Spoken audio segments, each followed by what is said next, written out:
Okay, welcome to this episode of The Self-Led Leader. Today, I'm so excited to speak with Dr. Hendrik Taubert. He is the personal confidant to conscious entrepreneurs, investors, and public figures. He helps those at the top and those on their way to the top to grow beyond limits, to create true prosperity, and to make a much greater positive impact on the world. Welcome to The Self-Led Leader, a podcast for high performers who want to lead from alignment, not expectation. I'm Dr. Christina Ady, a social psychologist, and I'm here to help you lead with clarity, not chaos. This show is about what happens before the strategy, your mindset, your nervous system, the inner leadership that shapes everything you say and do. Because presence isn't about being loud, it's about being aligned. Let's get right into it. Thank you so much for being here today. Thank you, Christina. I'm glad you're having me. Thank you. Can we start by you telling us a little bit more about who you are and how you got into this work? Yeah, sure. That's already a big question, a deep question. Who you are? Who are you? And I've spent almost, I would say, 25 to 30 years to getting a bit closer to who I am. So working on myself and exploring who I truly am beyond all the roles on the outside. I'm the personal confidant to clients who want to grow further. So my clients are entrepreneurs, investors, but also public figures who have already almost everything in life, what you can imagine. They have enough money, they have enough houses, they have enough whatever. So my clients are people who are at the top or on their way up to the top. And they have usually everything when it comes to material goods, when it comes to money, when it comes to real estate. But somehow they feel that something is missing. Some meaning is missing, for example. Some deeper connection to people within their private relationships, but also in their professional realm. So they have the feeling, I often use this, that they sense that there is a glass ceiling above them, and that prevents them from growing further. It's often just the imagination. It's often also limiting beliefs, but also old patterns of feeling, patterns of behavior. They often feel that they are kind of limited in their further growth. They want to grow further, but as I said, they have this imaginative glass ceiling above them that prevents them from growing further. Yeah, it's such an interesting line of work because from my experience and a lot of the people I talk to, it's this desire that we all have to get to the top with the assumption that once we do, everything will magically be okay. When I make X amount of money, when I get this kind of title, when I get this house, when I get this car, when I have all these external things, all of a sudden, everything will be amazing and magical, and it's what I've always wanted. And it's so interesting to hear that the same kind of challenges continue once you're at the top if you haven't done the inner work or come to some sort of understanding of who you are and what you're here to do and what your values and your purpose is. So from your perspective and I guess, like, what are some of the most common challenges you see? Like, why is it that so many people still feel empty when they've quote unquote made it to the top? Mm-hmm, mm-hmm. So one of the major reasons is their way of thinking and the way of thinking of who they are. So their personal identity, what they think who they are, and what they think others are, and what the world is all about.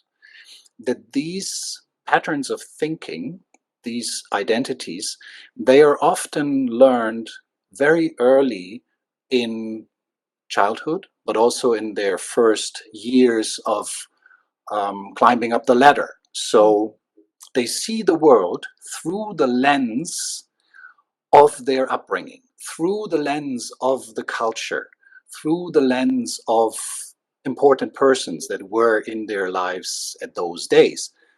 Mm, could be teachers, could be peers, could be whatever, role models that they cling to at this particular time of their lives. So the challenge is that these early adopted patterns are often no longer suitable in a later stage of our lives. So what we have learned about ourselves and about the world has had a specific function at those times when we learned it. But as we grew older and as we became successful, as we become successful, these old patterns that have helped us often to navigate the world, and even when I talk about childhood trauma, that has helped us survive in a way. But at a later stage, these patterns of thinking and these patterns of feeling and of the behavior that follows that, they are no longer suitable for the life that we have built. And they no longer help us, but often they stand in our way when we want to grow further. I will just give you maybe a brief example. If I learn in my childhood that an emotional relationship, for example, with my mother, was always a little bit dangerous or was always a little bit difficult to navigate. And I'm sharing a personal story here. So for me, dealing with the emotions of my mother for a long time was very much difficult because I did not know how to deal with these ups and downs of emotions, and no one taught them to me.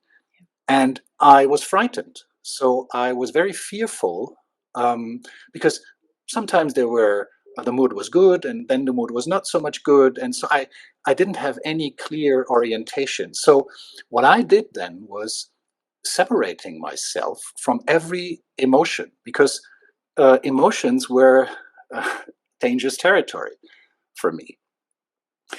The problem was that when I grew older, the emotional separation also separated me from having deeply trusted and loving relationships, for example. Mm.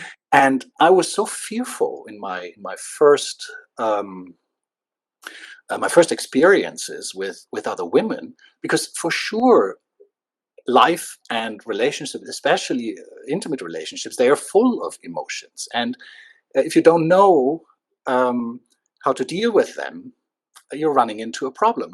I was running into a problem because I was so afraid of these deep feelings. So I decided to really run away from every woman at those days, um, who was offering me a deep emotional experience. So, what has helped me in my childhood or even in my early adolescence was no longer helpful when I wanted to enter into a relationship with a woman. So, what I had to learn then is to reconnect to my feelings in a healthy way. So I could deal with my own ups and downs with the movement of energy, yeah, the emotion within myself. And once I learned this, once I integrated the ups and downs and every emotion that is human, I was no longer fearful of showing emotions and also having relationships, professional relationships, but also intimate relationships, where emotions just played a huge role. So in this moment, I become more aware of myself and learned how to grow beyond these old patterns of separation. Um, I was able to enter into deeply trusting and also loving relationships. Yeah, and it's so beautiful the way that you put that because it's undeniable that our upbringing influences us at every level. Whether, like you said, that's with peers, with teachers, with your family system. At every level, every influence impacts us. But because we're children or adolescents, we don't even stop to consider that. Like, we're not even taught that that's happening and that's a possibility. And it just becomes the norm. And like you said, it becomes the perspective through which we see our life and everything that we expect to happen around us.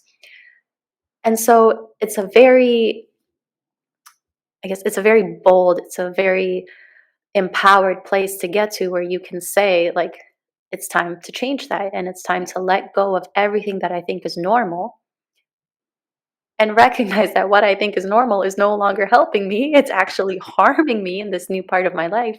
And I think that process alone is so scary for so many people. And it can leave them confused, uncomfortable, questioning the validity of their upbringing. For myself, it was a very interesting process to go through that and to sort of have this disconnect between I had so many people who loved me, but here's all of these perspectives that they placed upon me that I don't agree with, that have hindered me in some way. And that's not a fun place to be. And so I'd love to hear more about your experience and your process and the way that you really help individuals integrate these different aspects of themselves, the different emotions, as well as these really like embodying the new way of seeing the world that's more in line with how they would prefer to see it rather than what's been kind of forced upon them without them knowing. Yeah, that's absolutely true what you're saying. What this reminds me about the consequences of these early patterns that I have learned and that we all learn in the society or in our families where we are brought up, and in our workplaces, or when we are entrepreneurs, when we are stepping into new roles.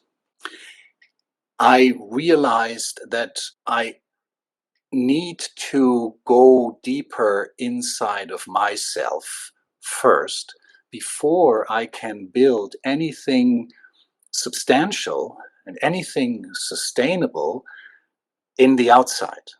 So I give you an example. I always was an entrepreneur, or I was self-employed. I started as a journalist. I was working as a journalist for 13 years for newspapers, news agencies, public radio and television in Germany during my law studies and communication science studies, journalism studies in Germany. And after that, I became an entrepreneur as a lawyer. So I founded a law firm. And founding a law firm was never what I've dreamt about, but I decided to do this because I needed a lot of freedom at those days. I wanted to take care of my grandmother. I was raised by my grandma. She was dying, and so I felt to make the circle of life round. I need to spend time with her. I wanted to spend time with her. It didn't make sense for me to sit at a desk somewhere in an office in Hamburg. And so I decided, okay, there is the next step, or something possible for me was becoming a lawyer. So I founded my own law firm. And as I have a good perception of niches and of demands that are not served, or that are not well served, I was positioning myself in such a niche. And because there was only one other lawyer in this niche in entire Germany, I immediately got clients. I immediately had 5-figure months, and so on and so on. So from the outside, material wise, everything looked fine, and everything was fine on the bank account at those days. But I was not fulfilled. I was not really deeply connected to what I really wanted to do and how I really wanted to work, and with which people I really want to connect to. So there was this early success in the outside, but a deep a deep hole, or something missing in the inside. And I always felt, when I build something on the outside, but it's not, which is not based on my deep personal values or on what is really important to me. A little bit later, I even came to the realization what the soul wants me to do in this world, my soul wants me to do in this world. So if I build something in the outside, this is all built on quicksand in a way. For sure, you can be successful and highly successful. And lots of my clients, they are highly successful, but many of them, they haven't done the work on figuring out who they really are, what their biggest gifts are, and what their contribution to society can be. So how the fulfillment works in their lives. And this was the moment, I was in my early 30s, I think. This was the moment when I decided, okay, no matter what I'm building now in the outside or what will become successful, if it's not rooted within myself, if it's not based on my deep inner values, it's all built on quicksand. And so I decided, this is not the way how I want to lead my life. And this is also not the way how I want to build something. So this was the moment when I decided to always use this picture, when I decided to take the torch and went into my own cellar, just finding out what demons are inside, what structures are inside, what's really going on inside, especially looking behind these heavily locked doors. That were to open these doors was like the can of Pandora. It was like a problem of, okay, what is going to happen if I really trust, if I really commit myself, if I really love and allow others to love me. This was all dangerous territory. But I felt and I realized, if I won't do this, everything I build on the outside, it can just crush immediately, especially when the conditions on the outside are changing quickly, which is something that is happening right now outside. But we come to this maybe a little bit later. Yeah, I think it's a very important point that you made, that so many people end up living life without ever really considering what their values are, what will bring them fulfillment, and how to link the two.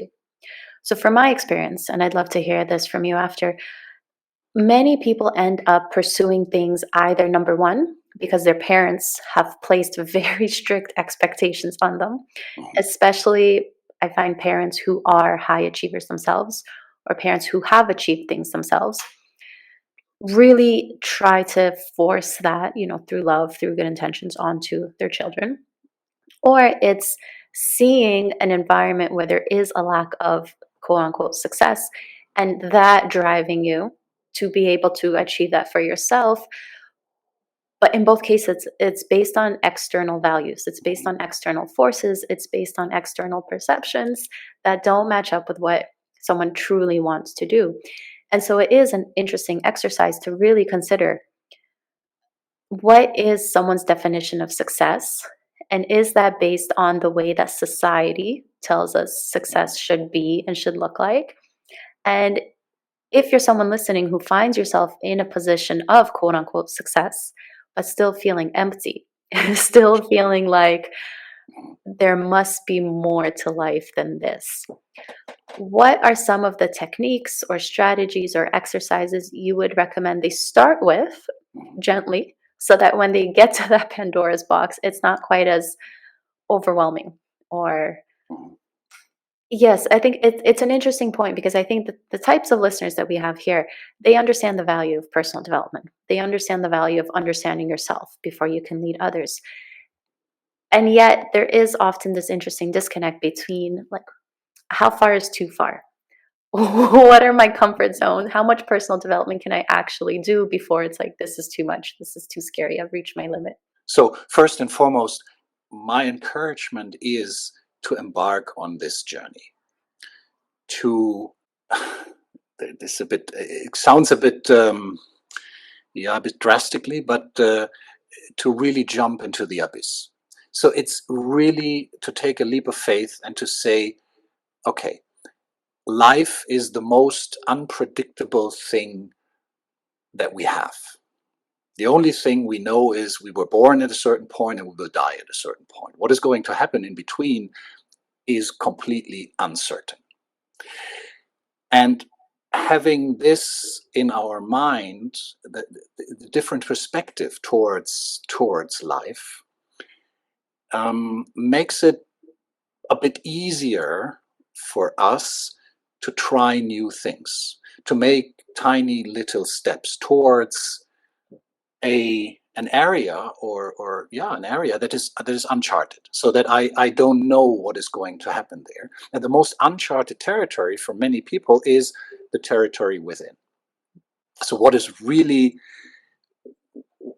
could be helpful is, as a first step, is just realizing what is going on in my life right now. It's a very simple question, and taking the time to step back a little bit from this rushing, stressful, demanding, fast pace that many of my clients are in, and I also guess many of your clients are in. They are functioning, they are fulfilling their roles, they are juggling the different balls of family and of entrepreneurship or employment or whatever, becoming an investor and taking care of their companies and so on. So these are very busy lives and very demanding lives. And the first simple step is to take oneself so serious in a way, or to care for oneself in the way of just stepping out for some moments. This can be some moments during the day. This can be some moments in a week or in a month, or even if you just do it twice a year, and leave the hamster wheel in a way, consciously leave the hamster wheel with a few reflective questions, or questions that can bring up reflection.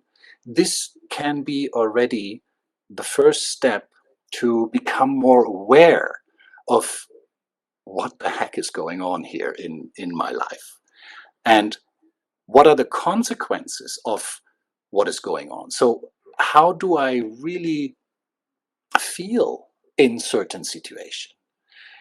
What are my thoughts that are coming up when I meet certain people? What are my thoughts when whatever new projects are being offered? And on the one hand, this might be an interesting way to earn more money, or to become more famous, or whatsoever. But then giving oneself some time to step back and to contemplate on this decision that is about to be made, or to contemplate on what is really going on. So getting some distance from ourselves and starting to observe our own behavior, Yeah. our own feelings, so the movement of energy within our body, and our own thinking. So what am I thinking when certain things are happening?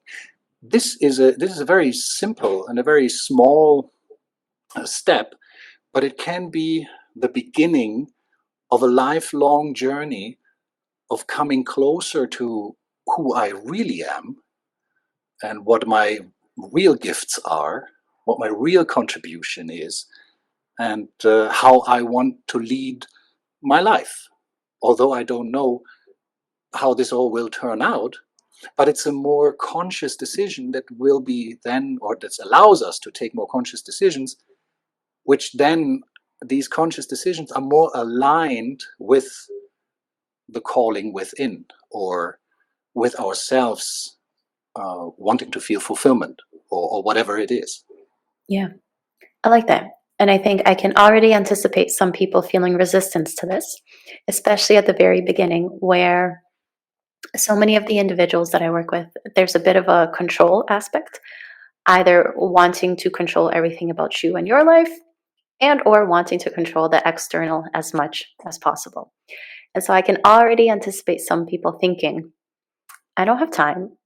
This is silly. What will asking myself these questions really get me? Even if I ask myself and am brave enough to admit to myself that perhaps I'm not as happy as I thought I would be in this position, what is that really going to get me? Right. Because at the end of the day, I still have to do this thing with my family. I still have to do this thing with my job. I still have to do this thing for myself. And it's easy to begin to dismiss the value of doing this, especially at the beginning when your brain hasn't had the opportunity to see the positive impact of this work yet. And so, this is a friendly reminder to everyone feeling that resistance that this is so incredibly important because it has an incredible ripple effect through your life. And like you said, it starts with that initial conscious awareness where perhaps you have not even recognized that there's a need for control, and being honest with yourself and recognizing that at the center is you. And the frustration and perhaps the anger and the dissatisfaction all stems from you. And once there's an acceptance of maybe it's not my colleague's fault, maybe it's not the market's fault, maybe it's not that external thing's fault, and I'm here at the center, that is a beautiful doorway to the transformation that you're speaking of. So I'd love to hear more about your experience with that sort of turning point that people get to. Mm-hmm, mm-hmm. That's a beautiful example, and I'm hearing this also sometimes from people that I'm starting to work with. Maybe just to make it a bit easier to step upon this, or to jump upon your own shadow in a way, is we humans only, uh, I would say, we change for two reasons, or even we act for two reasons. Reason number one is we want to avoid pain. We want to get rid of pain. May it be physical pain, may it be emotional pain, may it be also just pain in connection, whatever there is. So there is a tendency, when the pain is getting too strong, then we are moving. Then we are considering, at least, okay, maybe something needs to change. That's one way of starting this journey, or this will help us to start this journey, is getting rid of the pain. The other part of the equation is, or the pendulum is, what is my desire? What is my yearning? What am I yearning for? What do I really want to build? What do I really want to create? And this is the for many people, there is an idea. Many people have an idea of, okay, this life would be better than the life I have in the moment, or I would love to have a more deeply loving, caring relationship, for example, or I want to contribute to a bigger cause, to a higher cause that is bigger than just my bank account, that goes beyond my bank account. So discovering this yearning of a different future, a future different from our past, is also a motivational direction. Or this could be, I would say, this could be the lighthouse there, where we direct um, where we take decisions, and then have the new direction. So it's either avoiding pain or feeling pleasure. And this is the reason why I said it's so important to take time for oneself, and to distance oneself a little bit from the daily rushes that we are in, is to realize this. Where am I really in situations that I can't stand any longer? I am done with this, and I want to change. Or when we come across whatever it is, can be a certain music, can be a certain movie where we see something, or a sound where we hear something, or people that we come across when surfing on the internet. that has a deeper resonance and that evokes a yearning within ourselves. So maybe to give you an example, for me, I often get goosebumps, and getting goosebumps is a wonderful sign because it's nothing that you can make up.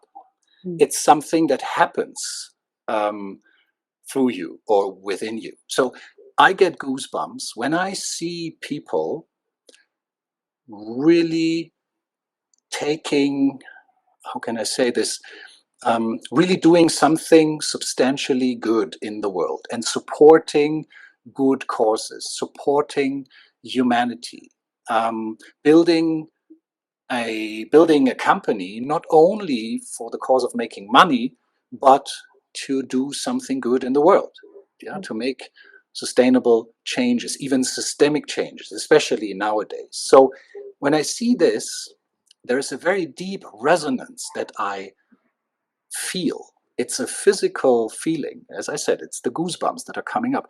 And these little signs, these little hints that every one of us has, it can be also that we are getting touched or that we're getting into tears when we realize something. Whatever physical reaction, whatever deeper resonance there is, we should pay attention to this.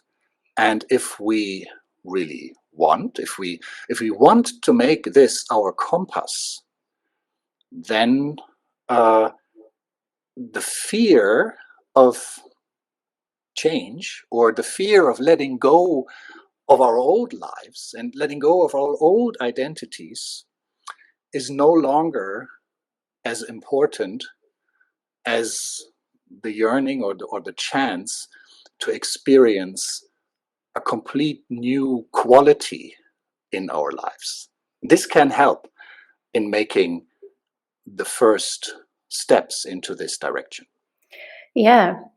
And I think I'm going to back up for a moment and unpack what you said at the beginning a little bit more, because it is the pendulum of either getting to rock bottom and having so much pain that enough is enough.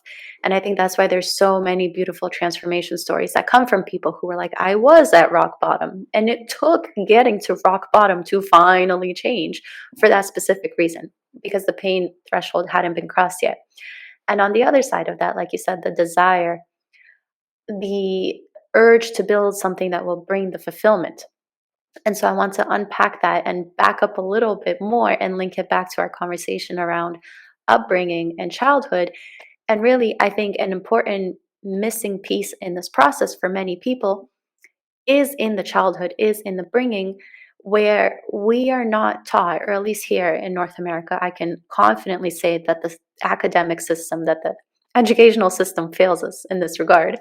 And you can speak to your experience in Germany to this as well. But for us, it's very much go, go, go, do, pick something and just do it with no real regard for you will spend decades of your life doing this.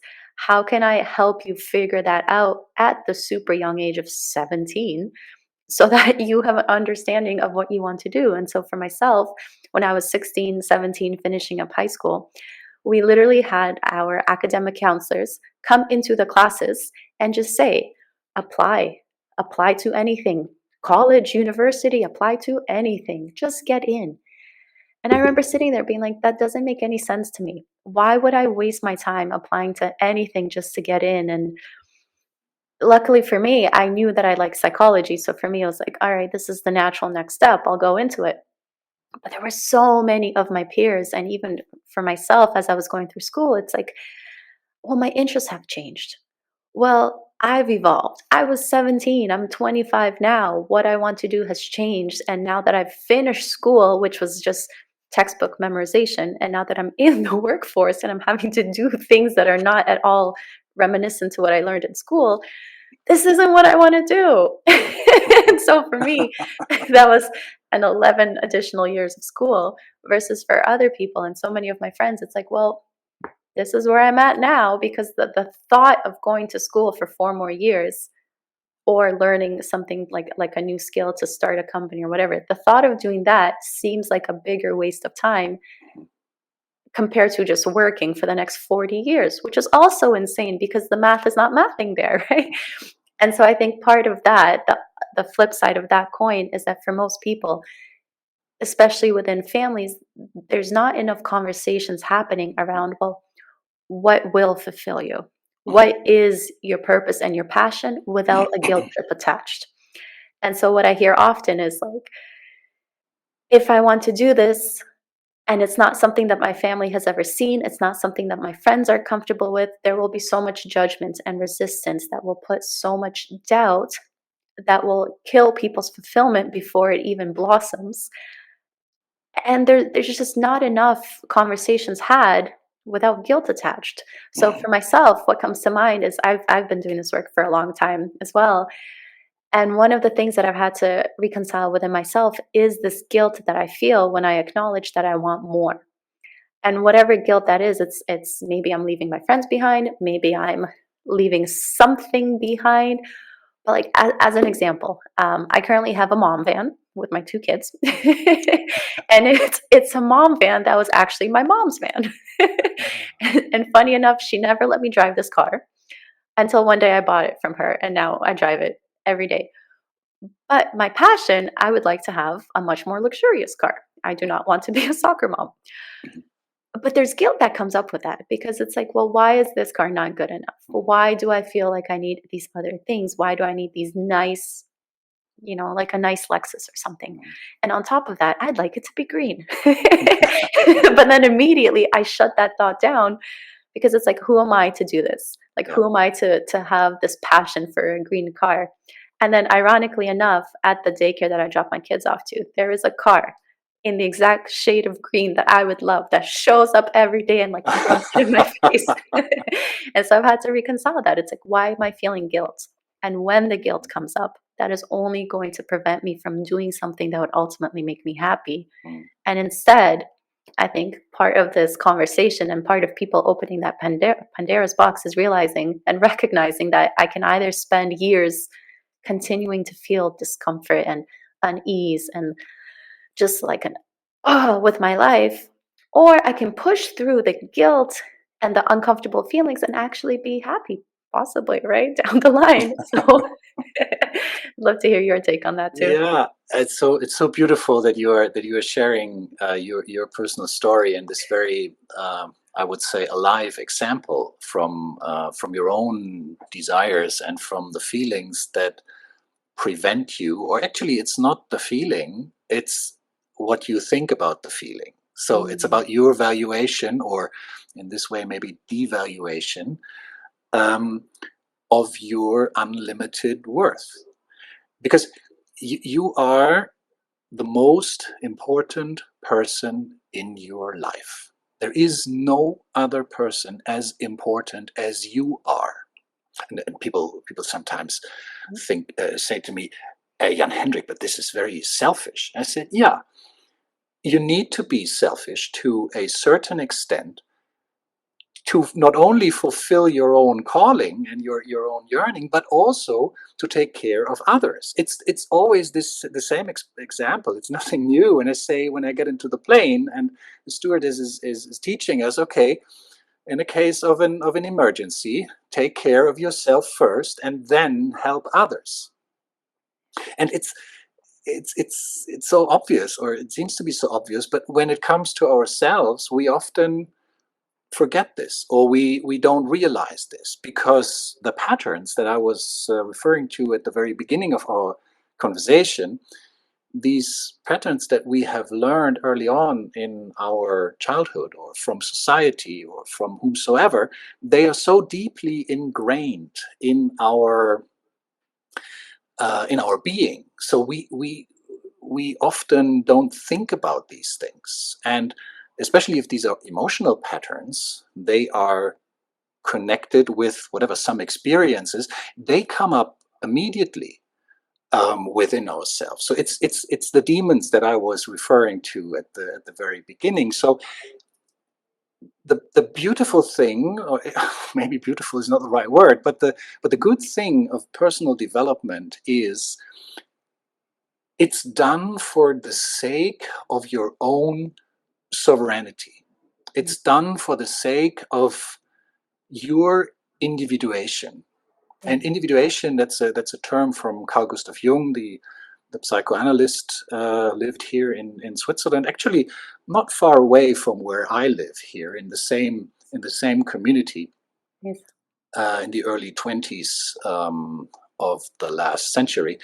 So individuation is what is all about. It's becoming fully human, a fully integrated human being, and especially integrating the parts of ourselves that we don't like, or the parts that we don't want to feel. For example, the feeling of shame. Um, just realizing that there is this feeling of shame, or whatever other feeling is coming up, can also be a feeling of fear. Realizing that this is going on within myself, if certain triggers appear, may they be in the outside, from what we see, or someone just pushes a red button and we then immediately get into this old pattern.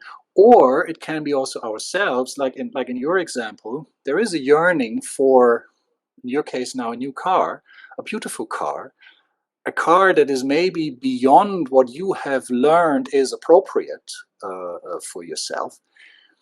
And immediately this feeling of shame comes up. And then there's even added on this is even the devaluation that you do upon yourself, because it's not really the others, it's more often ourselves. We are putting a label upon a feeling. And this is maybe not necessary all the time, or at least it's good to become aware, when are we putting this label on something that is just going on in our body. So this is the reason why I said observation of oneself, and perceiving more of what is going on inside of ourselves is not only the first step, it's the most important step. Because in this moment, when we come closer to ourselves, when we see more, when we realize more, when we are becoming more conscious about what is going on, we have the chance to consciously interrupt the automatic reaction that we usually have when the feeling comes up. So it's something where we can step in. I always used to call this the logical second between whatever, something happens, and then there is an automatic reaction. But in between this, if you extend this period a little bit, in between something is happening, I am putting a label on this, devaluing myself or whatever, I'm not worth, or I'm not eligible for this, and then reacting, or in your case, not reacting on it, preventing you from going after it, or preventing you from pursuing it. If we extend this period, this period that's usually automatic, then we have the chance to step into this, and to consciously decide what reaction is appropriate in this moment. And we are no longer bound to the automatic reactions from our early childhood, from society, from what others tell us. Yeah, I think that's such an important part of the process. And I want to unpack that a little bit more, because it's so crucial. And I think this is like the very basic, most important first step that I want everyone to take away if they're new to this work. And this is why I think it's so important to work with a coach that you resonate with and that knows what they're doing in this work, because it's an essential part of the process that just gives you information. And then with that information, you just use it as data and decide how you want to proceed with it. And it's so crucial, because it's something that I've been working with myself. And so you and I have many conversations outside of this one. And a lot of the things that you have said to me have really triggered this internal journey of integration. Mhm. And so let me give you an example. I have self identified as a course junkie for many years. I love buying courses. I'm a classic statistic where I don't finish the courses, but the process of like that hunger for knowledge and validating it with courses is just so satisfying. But then I feel guilty about it. And so, based on a conversation that you and I had, I took that as information and said, like, the fact is, there is no changing this. I will continue to buy courses. I will continue to buy books that I don't read. I will continue to do this. But the more that I feel guilty about it, the less it helps me. Like, I'm not enjoying watching the courses that I have purchased because there's already guilt associated with it. But simply sitting down, and I was meditating one day on this, and I was just like, I will integrate this aspect and just accept it. And why am I not like sitting down with a cup of tea and a snack and actually enjoying the course that I was excited to watch? And so that simple shift in my perspective has changed the way that I'm showing up in my life with something as simple as watching a course. Like, I'm going to do it anyway. I might as well do it in a way that is enjoyable and that propels me forward. And so that's such a crucial part of the information where it's like, if I can't get to that place of awareness, I'm going to continue doing the things that I'm doing anyway, because it's who I am and it's the habits that I have. But it's going to derail me and take me down a different path of the guilt, of the incompletion, of, insert the blank, rather than going down a path that's leading me towards fulfillment and integration and wholeness. And just, even if it's simply a little bit more joy in your life, I feel like that alone is worth it. And so I'd love to hear from you more Yes. about Hell yeah, yes. yeah, the process of, I guess maybe you can speak to some of the changes and some of the shifts that you see within your clients of when they start to find that spark and that passion and the fulfillment, and maybe to your own experience with that as well. Like, the way that it just transforms your life. I think more people need to know that it's worth being uncomfortable for.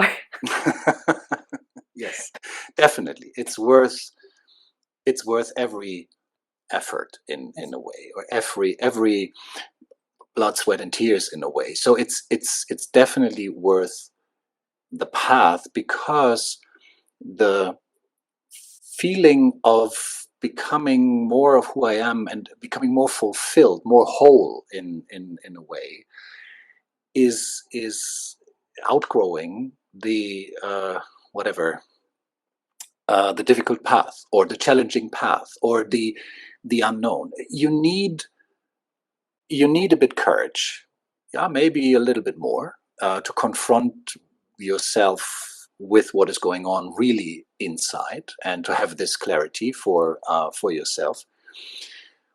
But for me, what I can say in general, and then I will maybe elaborate on a few examples from some clients. But what I can say in general is, I used to be a very controlling, left brain oriented, rational guy. At least I thought I am this.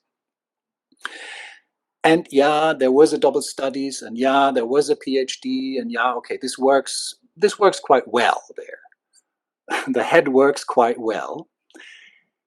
But what I realized is, I am much more emotional than I thought I am. My decisions are much more intuitive than I was admitting to myself. Because I thought, at those days, before I started all of this 25 years ago, I thought I need to control the outcome of my efforts. And this worked to a certain extent, but I separated myself so dramatically from life, from joy, from flowing, from just experiencing for the sake of experiencing, and from feeling alive. Because if you always try to control everything, then you every feeling that comes up, or every intuition that shows up, every preconceived knowledge that tries to get into your awareness from the inside, you put this away and say, ah, no, this is not on my plan, or ah, no, this is not what I thought the way will look like. But what I realized is, once I've started to let go of a specific way on how to live this life, or what direction to take in this life, and once I reduced this to only the values that are important to me, and as I said before, to the feeling of resonance. Okay, where are the goosebumps coming up? Where are the tears that are making my eyes wet when I see something, or when I talk to some person, or when I listen to someone? To take these realizations more and more as the compass in your life. And I realized that my life has become so much more exciting, so much more unpredictable in a way. But the unpredictability is no longer fear. There's no longer fear on this, at least not that big fear. There's still fear there, but the excitement, the curiosity, even the childish behavior of, okay, let's give it a try. I don't know where this leads to, but I'm going to make it, because it is right in this moment. It is the right thing to do. So you're living your life much more from moment to moment to moment. And I'm not saying having goals is bad. If you want to make goals in your life, make goals in your life. But it's not really necessary, because we often, and maybe also your listeners often realize that once they head towards a goal and they fight for it and they clench their fists and they really make it to whatever, a position or a six-figure month, or whatever it is that the goal they want to reach, this is often just a moment. When this goal is reached, yeah, it's a beautiful feeling, and it's a beautiful thing, and there's a celebration also. But the price that we often pay for not paying attention on the journey and the path um, is often very high. If we just are tense during our journey, and we are just heading towards a goal and forgetting the joyful moment. Life can be joyful, and can be sad, and can be frightening, and can be everything every moment. And this is what life is all about. This is what makes us feel alive, and what helps us to travel on this journey with more open hands. I often use this picture of I thought I had to clench my fists at the very early beginning of my career, or when I started everything, and then I thought I needed to fight my way up the ladder, and really I push into something, pushing and controlling. So, and one day I realized that when you're always this tense, when you're always clenching your fists in a way, then you're getting really pain in your arms. You're getting, in German you say, a tennis arm, which is, from playing too much tennis, then you're getting really pain in your arm. And so I realize, and I share with my clients nowadays, if they are tense most of the time, then I say, okay, what about opening your fists? Then you have two open hands. And can you imagine that something can fall easily in your hands? So you don't have to fight.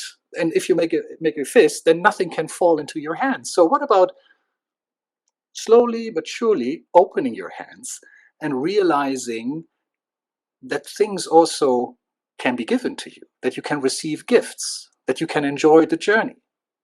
And this is for some of my clients, this is such a great relief, not only physically great relief, because the tension is there's less tension then, but it's just a great relief to no longer being in the illusion of controlling life. There is nothing to control, because it's a matter of fact that life is uncertain. It's better to learn or to embrace, or even, I know it's a big word, to love this uncertainty and to learn to deal with it and to integrate it, than trying to have the illusion of control, especially nowadays, especially in our nowadays world, where there is less and less predictability in the outside. You never know what the tariffs in the US will be next week, for example, or what is going on in certain regions. So even things that we thought were safe, or that were secure, or this was in order in a way, this is just no longer there. So there is less and less, how can I say this? There's less and less possibility to control anything in the outside. The only thing you can control is what is going on inside and how you are going to react of this. It's not about manipulation. It's no longer about manipulation. And I know that many, or not many, but some of the leaders out there are still trying to manipulate. They're still working with fear. They are working with shortages. They are working with whatever, threats. But if you become more integrated, and if you're no longer afraid of the feelings that others try to evoke within yourselves, of the fear, for example, that others try to evoke within yourself, then you're becoming really independent, and you're becoming really a sovereign human being. And this is what all my work is all about, helping the people to become more of who they are and express this in the world and make a difference with this in the world. Yeah, and I think you said two things that really stood out to me that I want to touch on. The first is really the idea of knowing your triggers. And there's so much value in that, because the thing about triggers is we all have them. And really, when you allow yourself to be triggered, whether that's in a conversation, at work, with loved ones, you are giving away your power to the other person, whether that's energetically, whether that's quite literally. Like, the fact that they are able to trigger you and you are unable to control your emotional reaction, they win. Simple fact. And so, as challenging as it is, it's such an important thing for people to understand that whatever your triggers are, again, it's just information. It's not right or wrong. It's information that you must take the responsibility of using to actually understand, so that you can control yourself. Because, like you've already mentioned, the simple awareness of knowing that this is your trigger, when it comes up and you know that you're triggered, that alone changes the way that you react, because now you're not automatic. You're not just angry or blowing up, or you're not feeling justified because that person did the thing that triggered you. So your brain justifies it. Your reaction is valid every single time. But now you know, I'm triggered, and I'm not going to give my power away, and I'm going to react differently. And that simple shift alone just like changes the trajectory of life already. And so I just wanted to re-highlight that. And the second thing, backing up a little bit more, the second thing that you really said is getting to the place of understanding whether you are closed fist fighting for everything, and whether opening is so incredibly uncomfortable that you dismiss the thought entirely. And again, this takes us all the way back to childhood, because most people are taught you have to fight, you have to work hard, you're not given things. You take what you want, you fight for it, you work for it. And so for many of us, we are instilled with this belief from such a young age that the mere thought of opening and receiving is like, well, this is like charity. Like, I haven't earned it. Like, this is weird, right? Like, I'm not here for this. And so what I want the listeners to really touch on is take a moment and reflect on yourself. The next time you receive something, the next time you receive something as simple as a compliment, if someone offers to buy you a cup of coffee, what is your reaction? And if your immediate reaction is to be quote unquote polite and reject it, you're not able to receive and you are completely closed fist. And so if you can't receive a compliment, how can you receive any sort of gift from life? And I know it's counterintuitive for many people. And they're like, I'll take that promotion and I'll take that sale. But you will be pushing it away the same way as you would push away a compliment. And so if you find yourself in that position where you are rejecting the compliment and you're finding yourself saying like, oh, actually the sweater's old, or oh no, I like your hair better. Stop yourself and learn to just say, I appreciate that. That's the thing I always teach everyone I work with. It's just say, I appreciate that and leave it. And that really icky feeling that comes up that's like, but I want to compliment you back, but I want to say something nice back. Don't. Just receive. And over time, it gets so much easier. And the beautiful thing is, the more that you're able to receive, the easier it becomes to share as well.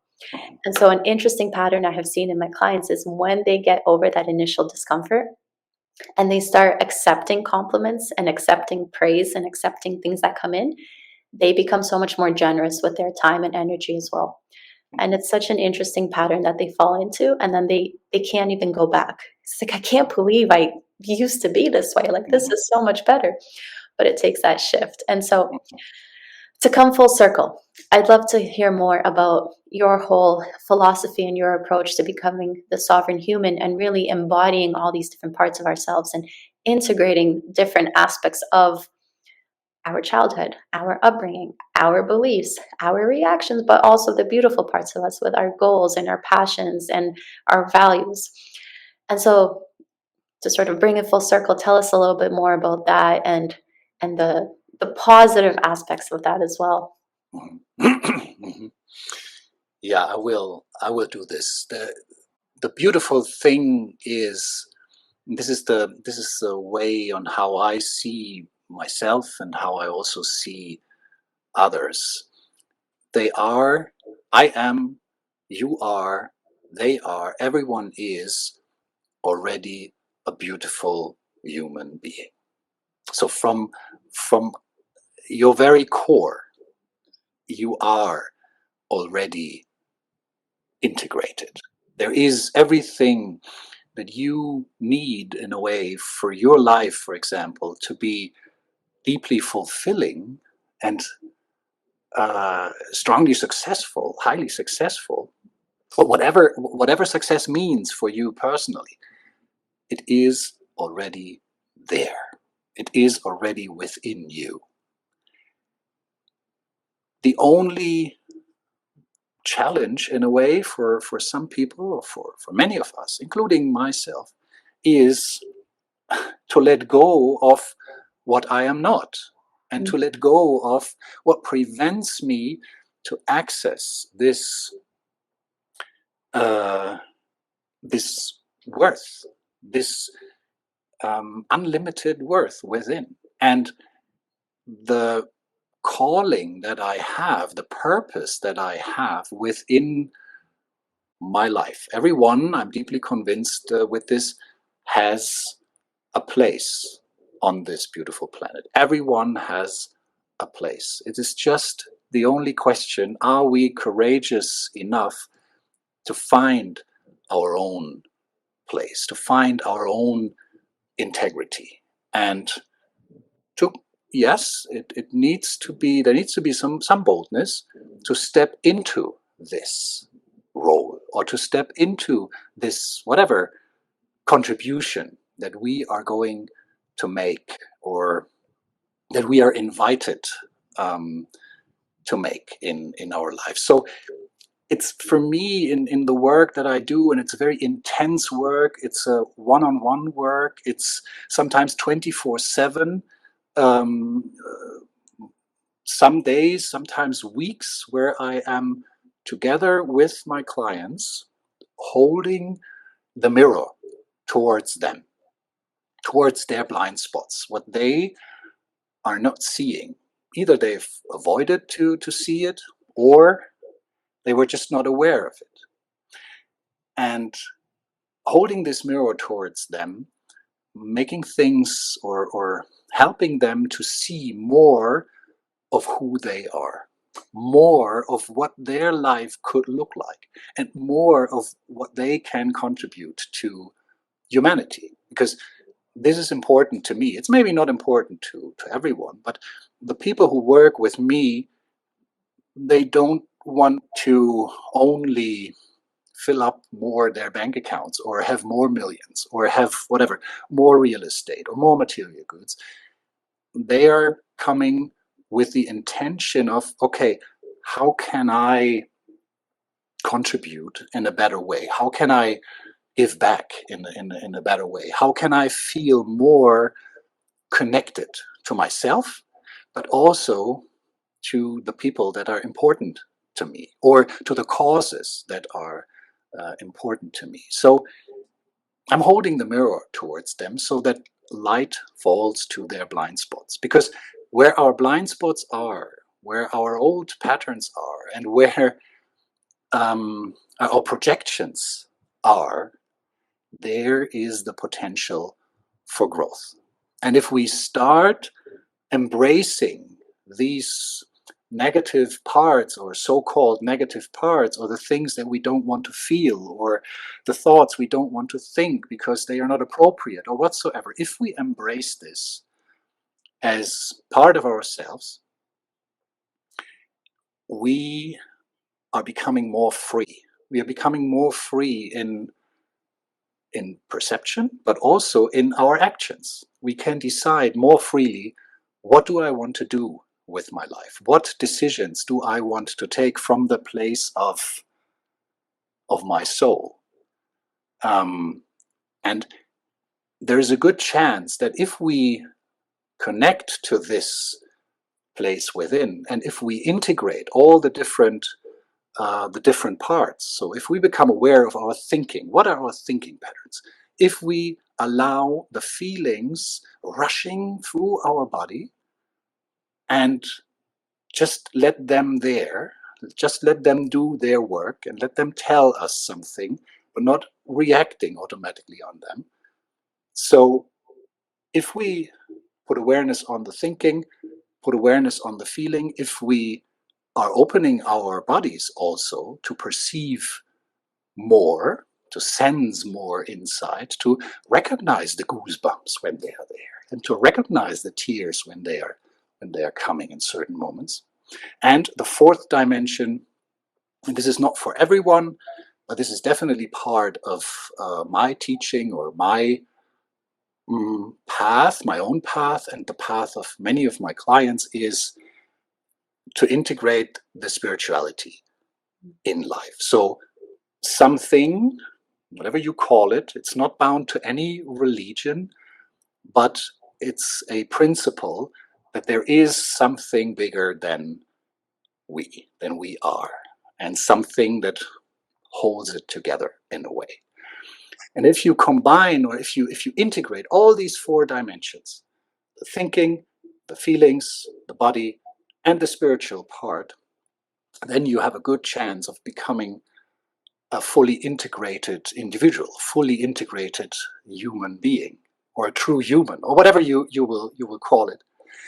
And you are becoming a sovereign in a way that you are no longer dependent on what is going on in the outside, but take your decisions from your heart and from your mind, and have a much bigger sovereignty. And for many people, for some people, the word sovereign or sovereignty brings up fears of being too egoistic, or just rushing through life and not taking too much care about others, or becoming an ego shooter in a way. That's not what sovereignty is all about. It's about integration of all parts of who we are, and being part of humanity, and of all the other humans, because we are not, on a deeper level, we are not separate. Yeah. I love that. And it's so beautiful because it's an idea I've been playing around with recently as well. And this is the concept of the cliche, you can be great, you can do great things, but unpacking it a little bit more because it's so true. And fundamentally, what most people forget is that everyone's definition of great is different. Everyone's definition of success and fulfillment is different. And at the core, we all know that there's a greater purpose to life. That's why there's always the questions of, well, what else is there? What am I here for? What is the purpose of life? Because we all have this little nudge within us. And I think there's so much freedom in giving yourself permission to, first of all, understand that your definition of great is different than other people's. And that's good, that's valuable, because if we were all after the exact same things, and not because society told us to, we would all live in a very different world. And really, I'm going to simplify it a little bit more, but it's like, go on YouTube and just browse. And the amount of niches and the amount of interest and the amount of people doing amazing, incredible things. Yeah. There's people doing amazing things knitting. There's people doing amazing things camping. There's people doing amazing things fixing cars. And whatever it is that your passion is, just give yourself the permission to admit it, and then give yourself the permission to try pursuing it. And so I think that is the little asterisk I'm going to add to this conversation. And so, any final thoughts or takeaways for the listeners here?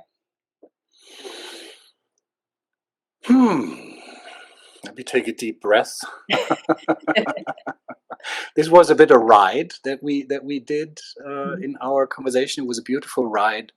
The only thing really to say, and maybe it's a bit repetitive, but sometimes we need to hear things a few more times to let them sink in, is you are already a beautiful human being. You are already capable of living a fulfilled and a successful life, whatever success means for you personally. Don't let others dim your light. Don't let others tell you what you are capable of or what you're not capable of. Life is about try and error. Life is nothing that we need to plan or to anticipate or to control. Hell not. It is not. It is not for control. Life is about try and error. And it's about finding our way, finding maybe the waves on which we want to surf in life. And sometimes the waves are just going a little bit down, and then you have high waves on the right side and high waves on the left side, and you think, oh, I'm really small in between these waves, and they seem to be so far away to reach. Past positive experience, past beautiful things are gone. The new is not yet there, and we are in the middle, maybe in this valley. What I would like to encourage, or what I can encourage everyone, is there's always ups and downs, and when there is an up, there's always a down. When you are in a dark, just imagine a game of chess. Then you have black and white, black and white, black and white. So it's always both, and it needs to be both. We need to have both sides. We need to have this polarity. But deep inside, it's sometimes good through, I don't know, meditation, but sometimes it's good to realize that it's all one, that we are all one despite our own polarities, and that life is all one. And we might be getting there through meditation or contemplation, or just a realization that after a black field, within a black field, you're surrounded by white fields, and it's the other way around. And this has helped me to cope with the many, many, many changes and the many, many difficult times that I was going through in life, to cope with them and to not lose deep primal trust. This is maybe the core ability that we all need, and we all have this, but sometimes it's lost, or sometimes it's hidden. But to put all your trust in life, and in life that will be lived through you in a way, and ask yourself, okay, what wants to live through me? What am I bringing into this world? What am I creating in this world? What is my contribution? What wants to grow through me next in life? This question can help us determine in a more deeper way, and maybe it's a bit more subtle way, but in a deeper way of what's next. And just a question of what do I want to do next is possible. And there's nothing wrong with this question. But what I have learned, putting this a little bit different, not what I want to do next, but what wants to come through me next in life. And following this calling or this message or whatever pops up will make life a lot more exciting and fulfilled.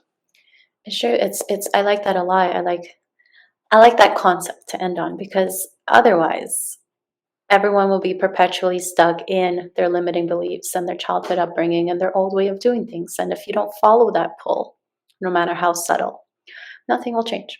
Something has changed for things to change. So I like that. If anyone would like to connect with you, where can they find you? Where should they go to find you?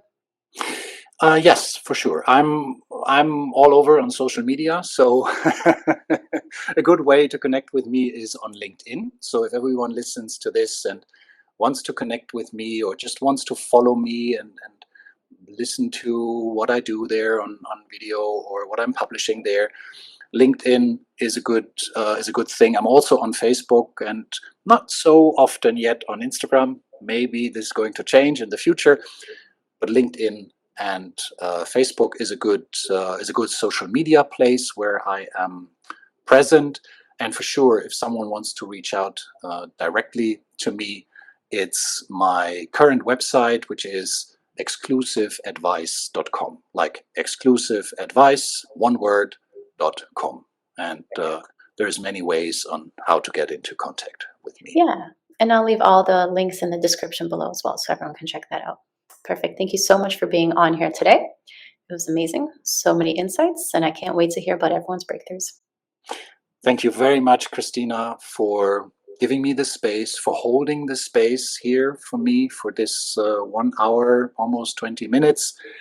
It was beautiful. I'm very grateful for having had the chance to share a little bit from my experience and from the experience of my clients. And I hope to catch up soon again. Thank you.